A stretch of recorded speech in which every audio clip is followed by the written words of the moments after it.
వైఎస్ఆర్సీపీ మీద నిందలు వేయటము, వాళ్ళని టార్గెట్ చేయటము, వాళ్ళని జైల్లో పెట్టి భయభ్రాంతులకు గురి చేయటం అనేది రాష్ట్ర ప్రజలు చూస్తున్నారు. మరొకసారి వాళ్ళని చైతన్యపరిచే విధంగా ఈ యొక్క బుక్లెట్ని ప్రతి ఇంటికి గడపకి తీసుకెళ్లే కార్యక్రమం చేయబోతున్నాం. ఎందుకంటే ఈరోజు సూపర్ 6 సూపర్ హిట్ అని చెప్పి సిగ్గు లేకుండా కళ్ళార్పకుండా ఈరోజు చంద్రబాబు నాయుడు గారు అబద్ధాలు చెప్తున్నారు. సూపర్ 6లోనే ముఖ్యమైనవి మీరు చూస్తే నిరుద్యోగులకు ఉద్యోగం ఇస్తాం లేదా నిరుద్యోగ భృతి 3000 ఇస్తామన్నారు. కానీ ఈ రాష్ట్రంలో ఒక్క నిరుద్యోగికి కూడా ఉద్యోగం లేదు, నిరుద్యోగ భృతి లేదు. మరి ఎలా సూపర్ 6 సూపర్ హిట్ నాకు చెప్పండి.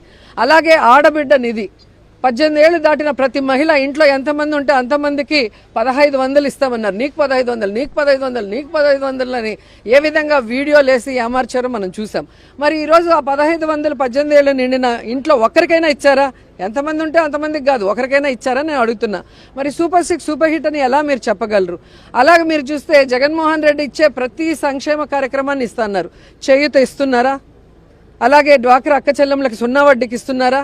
అప్పుడేమో అసలు వడ్డీతో మాఫీ చేస్తామని చేయలేదు చంద్రబాబు నాయుడు. జగనన్న వచ్చాక అది చేశారు కాబట్టి వాళ్ళు బ్రతికి బయటపడ్డారు. ఈరోజు మీరు 10 లక్షలు 0 వడ్డీకి ఇస్తాము అని చెప్పారు.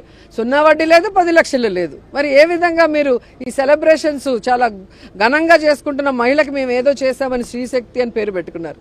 ఈరోజు మహిళలకి రక్షణ లేదు. మహిళలకు ఇచ్చే సంక్షేమాన్ని ఈరోజు 0 చేశారు. అలాగే మహిళలకి ఈరోజు వాళ్ళ పేరు మీద జగన్మోహన్ రెడ్డి గారు ఇల్లు ఇస్తే మీరు ఒక్క ఇల్లైనా ఇచ్చారా? జగనన్న కట్టిన ఇల్లుని ఈరోజు పెయింటింగ్ లేసి మేము ఇన్ని లక్షలు ఇచ్చినామని సిగ్గు లేకుండా క్రెడిట్ చోరీ చేస్తున్నారు. ఏ రోజైనా నువ్వు అధికారంలో ఉన్నప్పుడు ఒక ఇంటి స్థలం ఇచ్చి ఒక్క ఇల్లన్నా కట్టించిన దాఖలాలు ఉన్నాయా?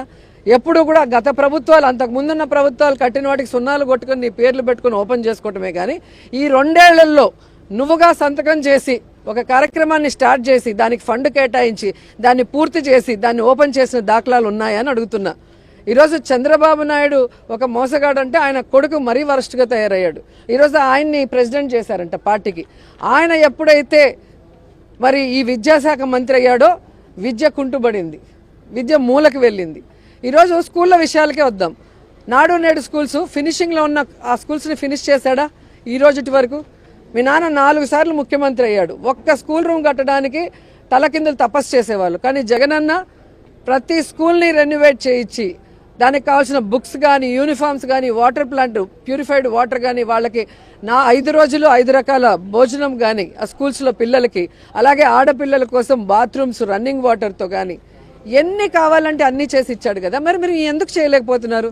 నువ్వు వచ్చిన దగ్గర నుంచి ఇంగ్లీష్ మీడియం తీసేస్తావు, సిబిఎస్ఈ సిలబస్ తీసేస్తావు, ట్యాబులు ఇవ్వటం మానేస్తావు.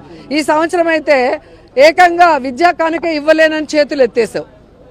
మరి ఎంత సిగ్గుచేటు.